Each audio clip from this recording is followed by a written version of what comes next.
이 일 후에 방백들이 내게 나와 이르되 이스라엘 백성과 제사장들과 레위 사람들이 이 땅 백성들에게 떠나지 아니하고 가나안 사람들과 헷 사람들과 브리스 사람들과 여보수 사람들과 암몬 사람들과 모압 사람들과 애굽 사람들과 아모리 사람들의 가증한 일을 행하여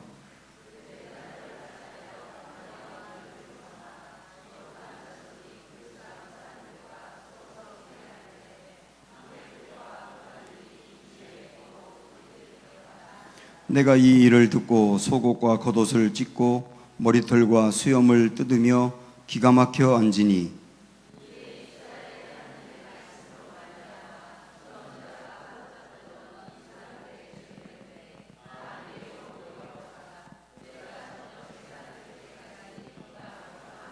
저녁 제사를 드릴 때에 내가 근심 중에 일어나서 속옷과 겉옷을 찢은 채 무릎을 꿇고 나의 하나님 여호와를 향하여 손을 들고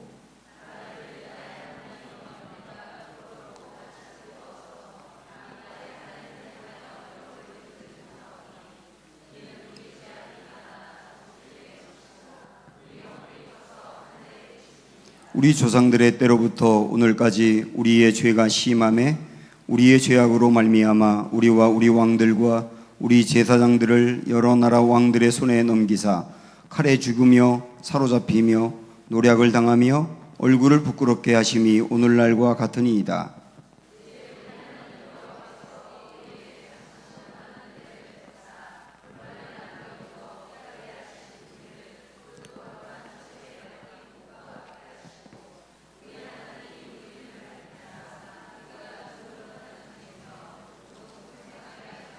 우리가 비록 노예가 되었사오나 우리 하나님이 우리를 그 종살이하는 중에 버려두지 아니하시고 바사 왕들 앞에서 우리가 불쌍히 여김을 입고 소생하여 우리 하나님의 성전을 세우게 하시며 그 무너진 것을 수리하게 하시며 유다와 예루살렘에서 우리에게 울타리를 주셨나이다.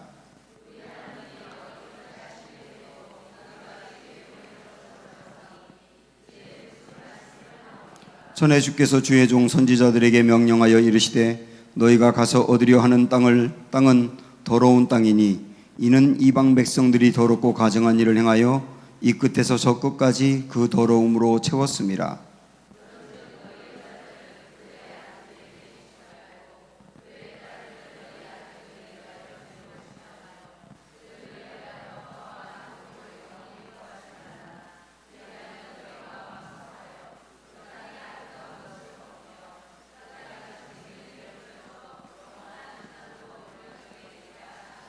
우리의 악한 행실과 큰 죄로 말미암아 이 모든 일을 당하였사오나 우리 하나님이 우리 죄악보다 형벌을 가볍게 하시고 이만큼 백성을 남겨주셨사오니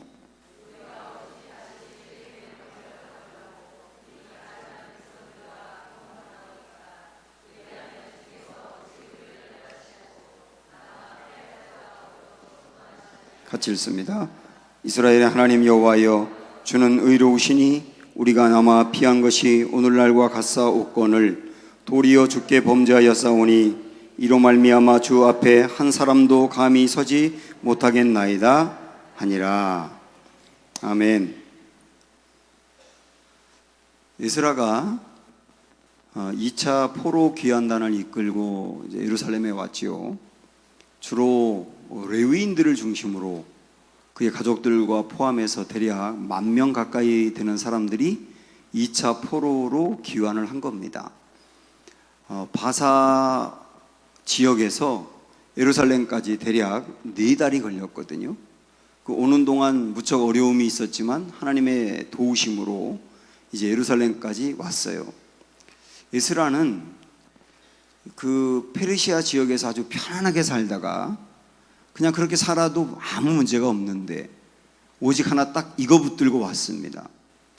우리 민족이 포로에서 돌아온 우리 민족이 사는 길은 말씀대로 살아야 한다. 말씀대로 살아야 된다.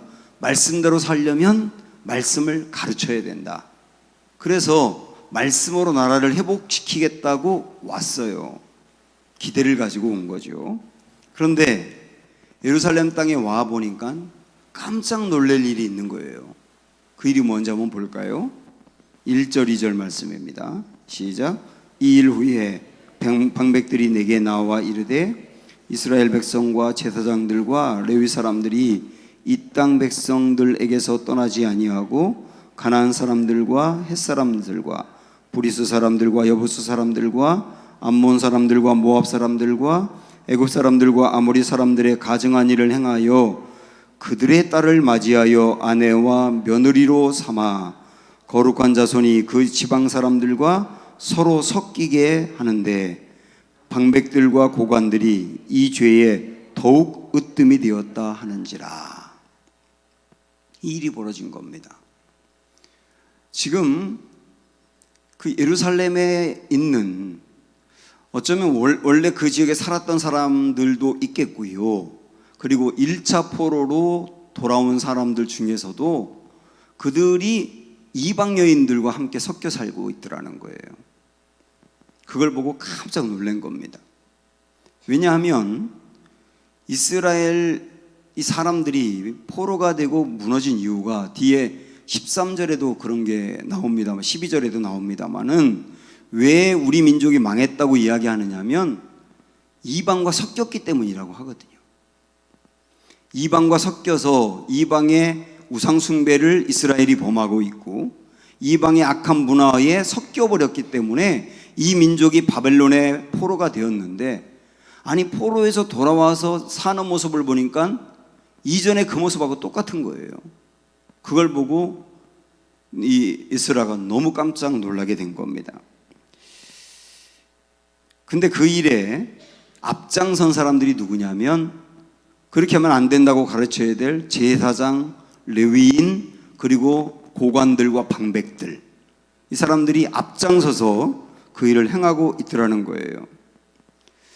이 말씀을 보며 이제 우리 교인들이, 여기 있는 또 청년들이 이런 생각을 해야 합니다. 물론 믿지 않는 사람하고 결혼해서 그 사람들을 이렇게 건전해서 주님을 잘 믿게 하는 경우도 분명히 있어요. 우리 김정은 집사님 같은 경우는 전혀 하나님 몰랐다가 믿는 남편하고 만나가지고 지금 남편보다 신앙이 더 좋거든요. 이런 경우도 분명히 있어요. 있는 건 분명히 맞는데 여러분 이것도 생각하셔야 돼요. 신앙생활을 정말 잘했던 청년이 믿지 않는 배우자를 만나고 결혼한 다음에, 결혼하기 전에는 신앙적인 문제가 큰 어려움이 없는 줄 알았어요. 그런데 결혼하고 났더니 이게 갈등이 시작이 되는 거예요. 아니 어떻게 매주마다 교회 가냐? 아니 불교 믿는 사람들은 가끔 가고 천주교 믿는 사람들은 가끔 가던데 왜 매주마다 교회 가냐? 그러면서 싸우기 시작하고 갈등을 겪다 보니까 타협하는 거예요. 한 주 가고 한 주 안 가고. 그리고 한 주 갔을 때도 정말 가기 싫은데 가다 보니 교회에서 끝나고 집에 가는 길에 싸우는 거예요. 그러니까 싸우는 게 싫어가지고 점점점 타협해 가기 시작하는 거죠. 근데 믿음이 좋은 쪽으로 오는 경우도 있지만 믿음이 없는 쪽으로 가는 경우도 적지 않게 많거든요. 그래서 나중에는 아예 떠나는 경우도 있고, 떠나진 않더라도 신앙이 어떻게 되느냐 하면 문제가 뭐냐면 변질이 되는 거예요. 예전에 뜨겁게 주님 앞에 충성하고 사랑하고 헌신했던 사람이 간신히 교회를 다니는 정도로 너무 긴 기간 동안 가는 사람들이 있는 거예요. 물론 그렇지 않은 분들도 분명히 있습니다만은 상당수가 그렇다는 거. 그래서 출애굽기 34장에서도 그랬고 신명기 7장에서도 그랬고, 하나님이 아주 율법으로 말씀한 게 뭐냐면 결혼은 언약이다. 결혼은 다른 것 같지 않고 언약이다. 언약이기 때문에, 그래서 믿지 않는 사람과 이방인과 섞여서 결혼하는 것은 위험한 일이다. 왜냐하면 우리 같은 경우는 그런 요소가 좀 적겠다고 볼 수 있습니다만은 이스라엘 백성들은 이방 사람과 결혼할 때 이방 사람이 믿는 신을 믿게 되기 때문에 치명적인 우상 숭배에 빠지게 된다는 거예요. 그래서 하나님이 엄히 경계한 거거든요. 결국 이 오늘 에스라가 보고 있는 이 시대에 에스라가 보고 깜짝 놀랐던 이 문제는 뭐냐면, 이 사람들이 하나님을 안 믿는 건 아니었는데요, 이방 여인들과 섞여 살다 보니 이방 여인들이 믿는 우상을 함께 믿고 있는 혼합주의의 문제가 있는 거예요. 혼합주의. 천주교가 카톨릭이 사실 뭐 여기서 뭐 종교를 폄하하거나 그런 개념보다는 알 건 알아야 되니까, 카톨릭이 마리아 숭배하는 거는 이게 원래 초기부터 그런 건 아니었어요. 나중에 그게 어떤 문화하고 섞여 버려 가지고 유럽의 문화하고 섞여서 마리아 숭배가 돼 버렸는데, 마리아가 중보자가 되어서 카톨릭 교인들이 성전에 들어가기 전에, 성당에 들어가기 전에 그 앞에서, 마리아 앞에서 기도하고 마리아의 이름으로 기도하잖아요. 마리아가 중보자가 되어서 마치 우리 기도를 들어주는 것처럼 마리아를 신격화한 것이라든지, 남미 지역에 지금 카톨릭 교인들이 굉장히 많지 않습니까? 그 남미 지역에 있는 카톨릭은 그 남미 지역에 원래 토속적으로 있었던 엄마신이라고 있어요. 엄마신 토속적인 종교하고 카톨릭이 혼합된 형태예요. 그래서 이상하게 변질이 되어버린 거예요. 우리나라에 와서도 제사를 용인하면서 조상신 같은 것을 일정 부분 용인하는 이상한 형태로 섞여버렸단 말이죠. 이 잘못된 거거든요. 우리는 지금 그런 요소로 섞인 건 아니라 할지라도 기왕에 얘기가 나왔으니까 우리가 신앙생활하면서 혼합주의 형태가 무엇이 있는지를 여러분 아셔야 되거든요. 가장 빈번하게 나타나는 혼합주의 형태는 전통과 기독교가 만나는 거예요. 그래서 우리나라의 어떤 전통적인 문화가 기독교에 들어와서 버무려져 가지고 이상한 형태가 되어버리는 그런 것들인데, 예를 들어서 이전에 저는 그거 절대 안 봤습니다만은 여러분 많이 보셨을 거예요. 애들은 더 많이 보고, 도깨비라는 드라마 보셨죠? 도깨비 즐겨보신 분 한번 잠깐 손 들어보실래요? 도깨비가 뭡니까? 이 드라마는 저는 보진 않았지만 그 드라마가 도깨비를 미화했다는 건 알아요. 도깨비는 뭐냐면, 도깨비는 전생을 믿고 죽음 이후에 환생을 믿는 거예요. 죄를 지었던 사람이 도깨비로 나타나는 거거든요. 이거는 불교 문화의 잔재고 한국의 전통의 잔재인데, 우리가 태어나기 전에 전생이 있었느냐, 우리가 죽고 난 다음에 또 다른 것으로 환생이 되는 거냐, 그런 거를 부추긴단 말이죠. 그런데 기독교인들도 아무 생각 없이 그런 것들 아이들도 받아들여 가지고 그 드라마를 통해서 마치 전생이 있는 것처럼, 그리고 죽은 다음에 또 다른 것으로 태어나는 것처럼 이렇게 기독교인 아이들도 생각하고 있단 말이에요. 저도 뭐 가끔 이렇게 써가지고 회개하는 마음으로 말씀드립니다만, 농담으로 나이가 10살 어린 여자분하고 결혼하면 뭐 전생에 나라를 구했나 봐요 뭐 이러면서 흠모하고 그러는 경향이 있는데, 그런 얘기 하지 마세요. 앞으로 꿈도 그래요. 꿈, 이상한 꿈을 꿔가지고 오늘 내가 밖에 안 나가겠다, 오늘 꿈자리가 사나워서 그 일을 하지 말아야 되겠다, 이런 것은 어떤 꿈이라고 하는 운명이 나를 맡기는 거거든요. 기독교가 아니에요. 이거는 혼합된 거예요. 이름을 바꾸는 거, 물론 아브라함을 아브라함처럼 이렇게 하나님이 이름을 바꿔주셔서 신앙생활을 더 잘하겠다는 의미로 뭐 이름을 바꾸는 거예요. 뭐 유다윗이라고 한다든지 그렇게 바꾸는 거는 괜찮지만은, 내 이름 때문에 내 인생이 지금까지 피지 않았고 하는 일마다 어려움 당했으니까 이 이름을 바꿔야 되겠다고 장명소 가가지고 이름을 바꾸는 일은 혼합주의 형태예요. 점을 보는 거, 무당에게 내 운명을 알아달라고 이야기하는 거, 이 전부 다 혼합주의예요.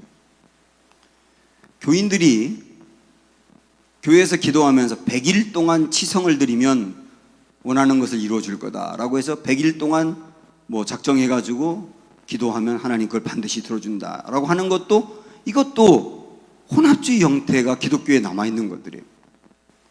그리고 뭐 누구 용한 그 목사님을 찾아가서 기도를 받거나 어떤 그 전도사님한테 기도받으면 애를 낳고 문제가 해결된다고 해서 그 사람 찾아다니는 기독교인들이 있다고, 권사님들도 있고 집사님들도 있는데, 이것도 무당이나 뭐가 달라요. 이것만 쓰지 않았지. 그런 형태는 전부 다 기독교 안에 남아있는 혼합주의 형태라고요. 여러분, 이런 것들 하나님이 싫어하시는 거예요. 또 하나, 기독교 신앙이 세상의 가치관하고 섞여진 형태도 혼합주의인 거예요. 어떤 게 있냐면 세속주의. 세속주의는 물론 쾌락이나 향락 같은 데 빠져 사는 삶, 그런 것도 세속주의입니다. 뭐 비슷한 맥락으로 우리 교회는 그런 게 없던데, 예전에 제가 보니까 교회에서, 제가 신학생 때 다녔던 교회에 청년부가 교회에서 모여서 예배드리고 꼭 그 다음에 술을 먹으러 가더라고요.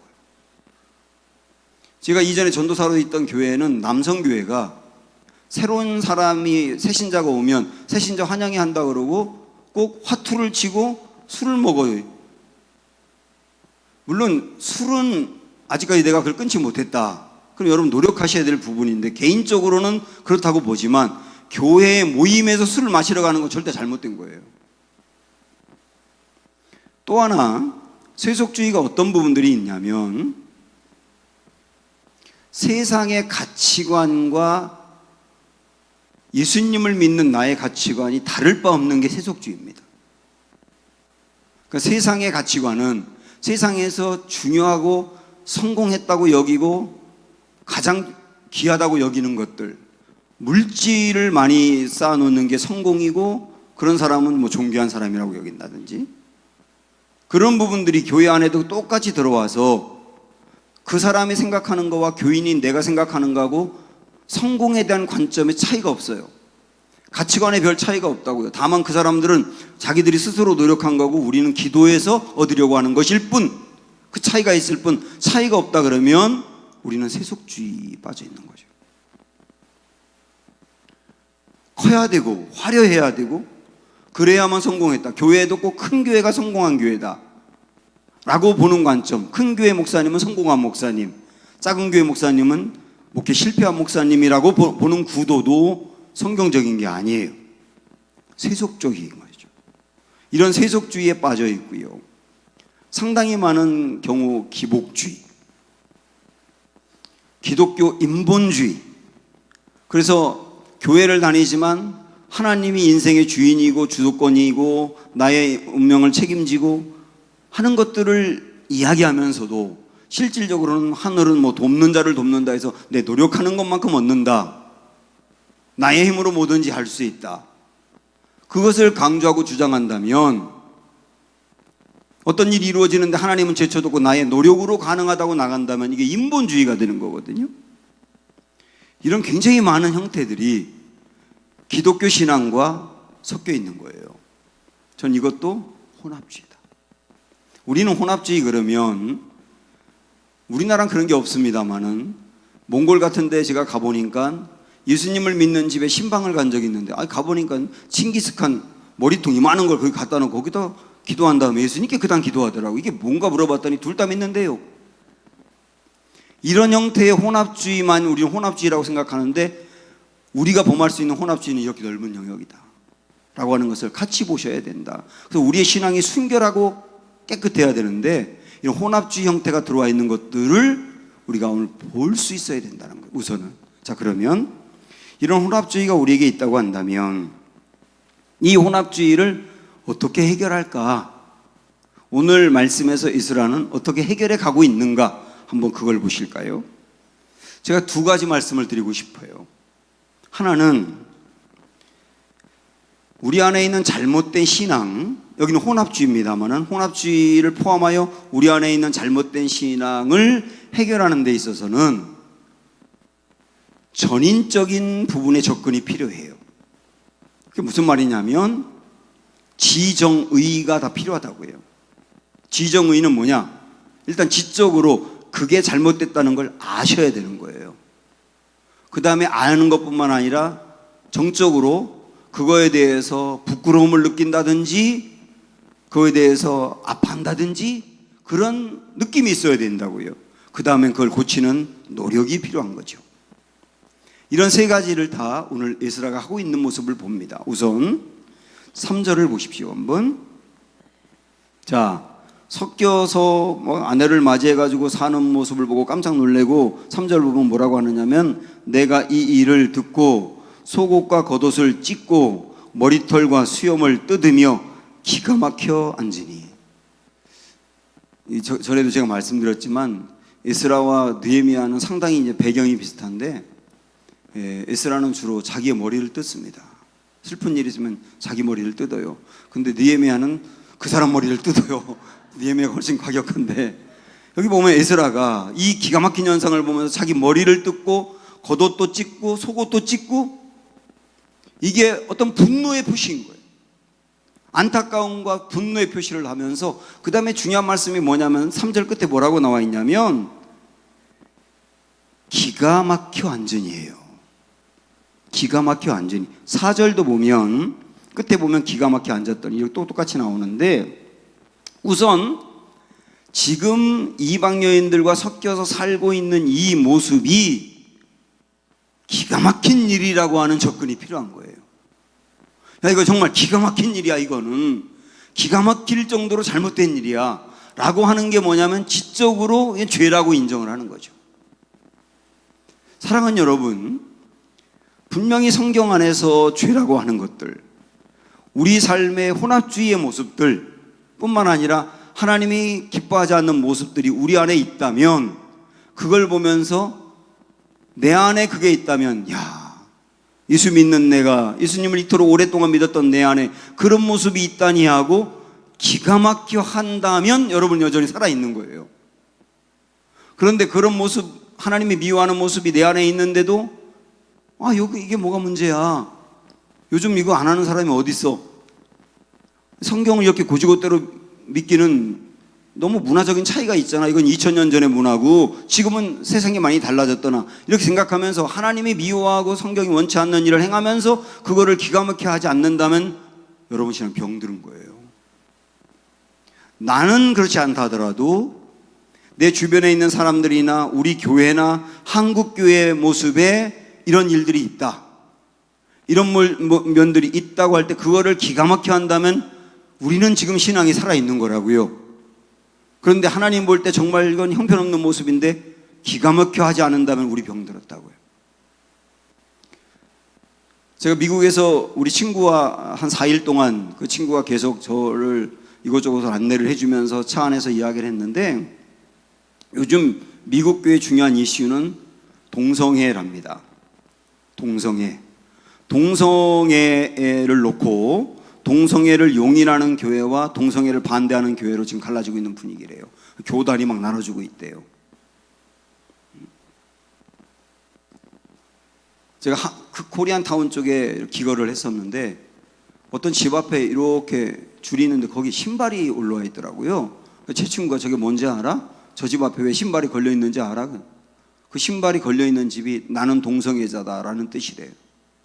나 동성애자니까 우리 집 들어와 라고 동성애자를 부르는 표시라는 거예요. 교회 안에도 동성애자들이 목사님을 찾아와서 우리 결혼하는데 주례해 주세요. 그 주례를 거부했다가 구속당한 목사님이 있대. 그러다 보니까 동성애를 용인하는 교회, 목사님, 그렇지 않은 교회로 갈라지고 있다는.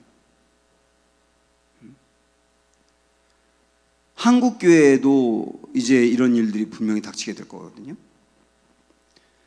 세상의 문화와 세상의 사람들의 생각이 이쪽으로 흘러가도 하나님이 성경에서 아니라고 하는 건 아닌 거잖아요. 그래서 그런 것들을 기가 막혀 하는 은혜.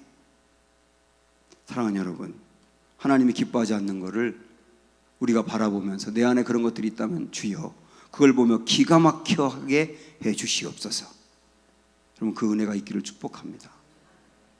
기가 막히게 할 뿐만 아니라 그 다음 어떻게 했느냐면 6절 보세요.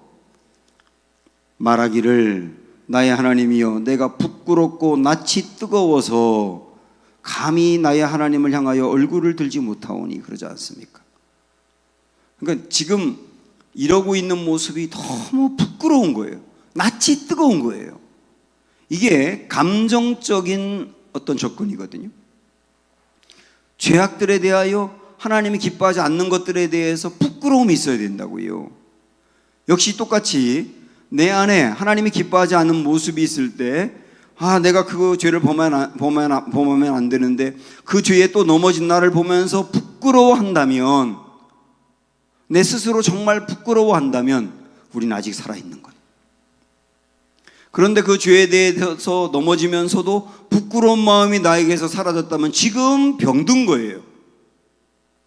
한국교회도 마찬가지고 우리 주변에서도 마찬가지고, 다른 사람에게 그걸 보면서 저건 아닌데, 저 하나님 앞에 참으로 부끄러운 일인데 라고 여길 수 있다면,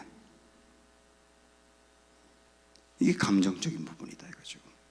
그리고 이어서 에스라는 7절부터 나오는 말씀에서 대대적인 회개를 합니다. 거기서 하나하나 하나님 우리에게 베푸신 은혜가 이렇게 큰데 우리가 그것을 저버렸기 때문에 포로가 되었는데 또다시 이런 죄를 짓고 있는 우리의 이 모습을 하나님 앞에 통렬하게 회개하면서, 이들이 다음 주에 우리 마지막으로 보겠습니다마는 이 모습에서 돌이켜요. 그래서 이방 여인을 데리고 살던 그 사람들이 다 내쫓고 정결한 모습으로 돌아갑니다. 이 전인적인 변화, 이 변화가 진짜 회개인 거거든요. 여러분도 다 들어서 아시겠지만은, 우리나라 평양 대부흥이 있었을 때 먼저 선교사들이 조선 사람들을 무시했던 것들을 회개했잖아요, 공개적으로.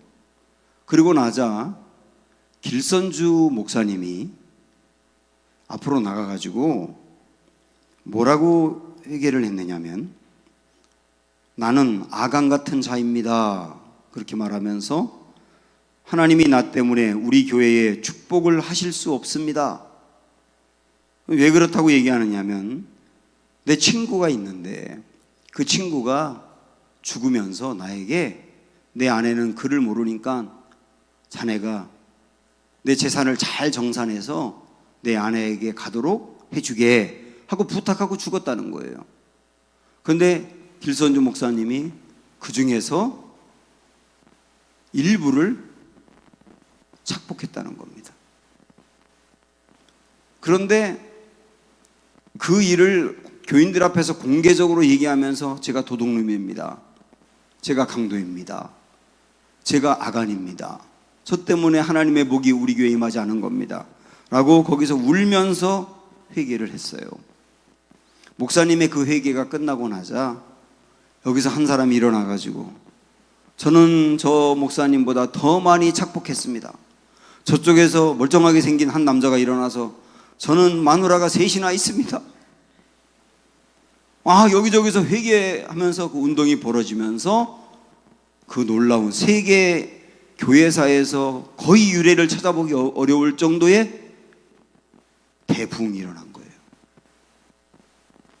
몇 년 전에 한국교회 큰 교회 목사님들이 평양 대부흥 100주년을 기념하면서 이런 부흥이 우리나라에 다시 임하기를 원한다 그러면서 막 대대적인 그 집회도 하고 그랬지 않습니까? 아무런 일이 일어나지 않았잖아요. 그 일을 두고 어떤 분이 뭐라고 말했냐면, 평양 대부흥이 왜 일어났냐, 대대적인 집회와 프로그램이 좋아서 일어났냐, 그게 아니라 자기의 죄를 솔직하게 인정하고 그것을 부끄러워하며 많은 사람 앞에 그걸 고백하고 그 죄를 끊어버리는 일들이 있으면서 부흥이 일어나지 않았느냐. 어디 회개 없이 부흥이 있더냐. 한 교회가 부흥하는 것도 회개가 일어나면서 그 다음부터 교회가 부흥하는 거 아니냐. 한 심령이 부흥하는 것도 그 안에 통회하고 자복하는 회개가 있고 난 다음부터 부흥하는 거 아니냐. 그런데 지금은 운동은 있고 프로그램은 있고 모임은 있고 집회는 있으되 어느 누구 하나 나서가지고 내가 아간입니다라고 말하는 사람, 내가 죄인입니다라고 말하는 사람이 아무도 없지 않느냐. 근데 무슨 부흥이 일어났느냐. 참 맞는 말이더라고요. 사랑하는 여러분, 하나님이 기뻐하지 않는 것들에 대하여 기가 막혀하고 부끄러워하며 그런 것들을 회개하고 통회하며 고쳐나가는 은혜가 우리 한 명 한 명 우리 교회 안에 일어나기를 축복합니다. 이게 혼합주의를 끊어버리는 일들이에요. 또 하나가 있어요. 자, 우리 4절 말씀을 보시면, 제가 이 말씀에 참 은혜를 받았는데요. 함께 읽어봅니다. 4절 말씀 시작. 이에 이스라엘의 하나님의 말씀으로 말미암아 떠는 자가 사로잡혔던 이 사람들의 죄 때문에 다 내게로 모여오더라. 내가 저녁 제사 드릴 때까지 기가 막혀 앉았더니. 여기에 보면 하나님의 말씀으로 말미암아 떠는 자들이 있었대요. 여러분, 이 말씀을 잠깐 묵상을 해보시죠. 하나님의 말씀, 이 하나님의 말씀은 분명히 이방과 섞이면 안 된다, 섞이면 망한다, 그렇게 분명히 말씀하셨는데, 율법을 통해서도 절대 안 된다고 하셨는데, 그러나 그 일을 범하고 있는 이 모습을 봤잖아요. 말씀을 보고 말씀대로 살지 않는 이 모습을 보면서 떠는 자들이 있었대요.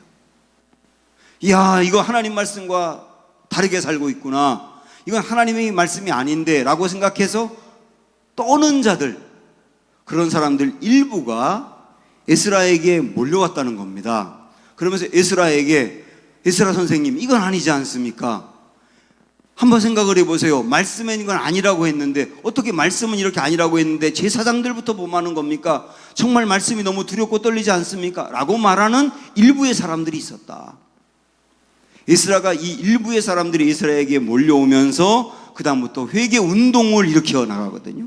그리고 이게 이스라엘 사람들의 삶을 변화시키는 원동력이 되거든요. 저는 여기에서 에스라에게 찾아왔던 말씀으로 말미암아 떨 줄 아는 사람, 이 사람들을 누구라고 말씀드리고 싶냐면 오늘 말씀의 제목처럼 남은 자라고 말씀드리고 싶어요. 제사장도 무너졌는데, 레위인도 무너졌는데, 백성의 지도자도 무너졌는데, 그러나 알려지지 않은, 이름도 나와 있지 않은 어떤 사람들은 하나님의 말씀을 두고 하나님 말씀대로 되지 않는 것을 떨 줄 알다, 떨 줄 아는 사람들이다. 이들이 남은 자다. 남은 자 소수로 인해서 무너졌던 이스라엘 공동체는 회복이 되거든요. 성경에 남은 자 이야기가 참 많이 나옵니다. 모두 다 하나님의 아들들이 세상의 딸들과 섞여서, 역시 거기도 섞여서 무너져 있을 때 한 사람, 노아, 그 노아라고 하는 사람은 의롭고 여호와를 경외하고 여호와와 동행하는 사람이었다. 여호와의 은혜를 입는 사람이었다. 그 한 사람 남은 자 노아, 근데 하나님은 그 한 사람을 통하여 새로운 일을 시작하시잖아요. 사사시대, 자기의 소견대로 옳은 대로 행하여 다 죄를 짓고 무너져 있는 악하고 어두운 사사시대 때 하나님의 말씀에 기업 물을 자 죄도가 있다고 한다면 그렇게 해야지 라고 말씀을 그대로 믿고 내가 손해를 입더라도 말씀 붙들고 나갔던 보아스라고 하는 한 사람이 사사시대의 남은 자였던 거예요. 거기서 그 줄기에서 다윗이 생기면서 다시 나라를 일으켜 세우지 않습니까? 하나님의 말씀이 희귀하고 하나님의 이상이 거의 보이지 않는 그때에, 하나님이 아예 말씀하고 싶지 않고 입을 닫아버린 그때에, 그러나 어린아이지만 하나님의 음성을 듣는 사무엘이라는 아이가 남은 자였던 거예요. 그 사무엘을 통하여 다시 하나님의 계시가 임하기 시작하지 않습니까? 모두 다 바알에게 무릎을 꿇고 믿던 하나님을 버리고 바알을 섬기고 있는 그때에, 하나님 믿는다고 하면 잡혀서 죽는 그때에 바알에게 무릎 꿇지 아니하며 담대히 내 하나님은 살아계신 하나님이라고 외쳤던 엘리야 한 사람, 그 엘리야가 남은 자가 되어서 다시 민족의 불꽃을 붙들고 가지 않습니까? 예레미야, 나라가 망했을 때 바벨론에서는 예레미야를 초청해서 우리나라로 와라, 당신 편하게 살게 해줄게.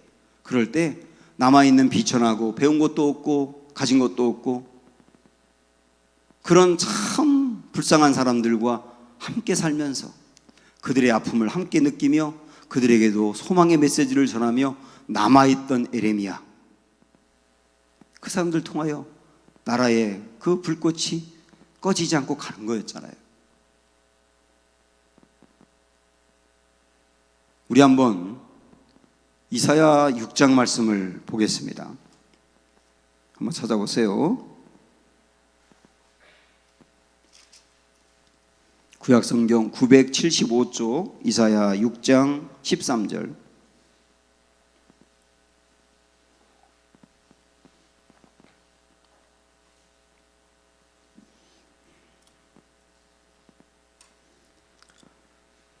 자, 이 이사야가 소명을 받는 장이 6장인데 하나님이 이사야를 선지자로 부르시면서 이스라엘의 현재 상태가 어떤지를 말씀하신 다음에 13절 말씀하셨어요. 시작. 그 중에 10분의 1이 아직 남아있을지라도 이것도 황폐하게 될 것이나 그러나 밤나무와 상수리나무가 배임을 당하여도 그 뭐가 있어요? 구루터기는 남아있는 것 같이 거룩한 씨가 이 땅에 구루터기니라 하시니라. 다 무너졌지만, 죄에 다 무너졌지만, 그러나 밤나무 상수리나무를 베고 나면 거기 구루터기가 남아서 거기서 뭔가 다시 이렇게 피어오르는 것처럼 모두 다 무너졌지만 하나님 말씀 붙들고 순결하게 나아가는 사람, 그 구루터기 같은 소수만 남아있다면 그들이 거룩한 씨가 된다. 남은 자만 있다면 소망이 있다는 거예요. 어느 공동체든지 어떤 나라든지 남은 자만 있다면 소망이 있다. 여러분, 예레미야에 보면 레갑 족속이라는 사람들을 소개한 말씀 아시나요? 하나님이 예레미야에게 그래요. 예레미야야, 너 레갑 족속이라고 있는데 그들 찾아가 봐. 그들 찾아가서 한번 술을 먹으라고 권해봐. 그들이 어떻게 하나 봐봐. 그래서 레갑 족속을 찾아가서 포도주를 권하니까 우리는 안 먹어요. 다른 사람에게 포도주를 권하는데 안 먹어요. 하나같이 안 먹는다는 거예요. 아니, 당신들은 남들이 다 먹는 포도주를 왜 안 먹죠? 라고 말하니까 우리 조상인 요나단이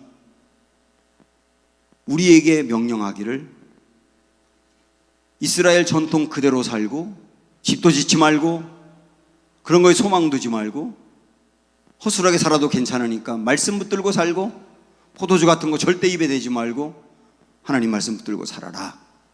그래서 그 말씀 그대로 오랜 기간이 지나도 붙들고 사는 사람들이 레갑 족속이었어요. 하나님은 다 무너져가고 있는 이스라엘에 레갑 족속이 있다고 소개하면서 레갑 족속 같은 남은 자가 있어서 이 나라 소망이 있다는 거 아닙니까? 오늘날에도 남들이 다 이 길로 가고 그렇게 안 하는 사람이 어디 있냐고 말하고 그럴 때에도 하나님의 말씀 붙들고 나아가는 우리 교회 안에 레갑 족속 일부 남은 자만 있다 하더라도 하나님은 그들을 소망의 씨로 쓴다는 거예요. 중국이 다 무너져 있을 때도 지하에서 목숨 걸고 믿음을 지켰던 남은 자들 때문에 중국의 기독교 인구가 이렇게 불어나게 된 거잖아요. 지금도 우리 교회 안에서도 청년부 안에서도 각 부서 안에서도 기도 붙들고 나아가려고 하는 소수의 남은 자, 하나님의 말씀을 귀히 여기며 그 말씀 굳이 그대로 살아가려고 하는 일부의 남은 자, 그분들이 있거든요. 그분들로 인해서 우리 교회에 소망이 있다고 보고 그분들이 민족을 위해서 기도한다면 우리 민족 소망이 있고 그럴 때 그들을 통하여 하나님의 역사는 다시 시작될 것이다. 주여, 저를 우리 교회와 우리 공동체와 우리 가정과 이 민족의 남은 자로 사용하여 주시옵소서. 오늘 이렇게 함께 기도하는 은혜가 있기를 축복합니다.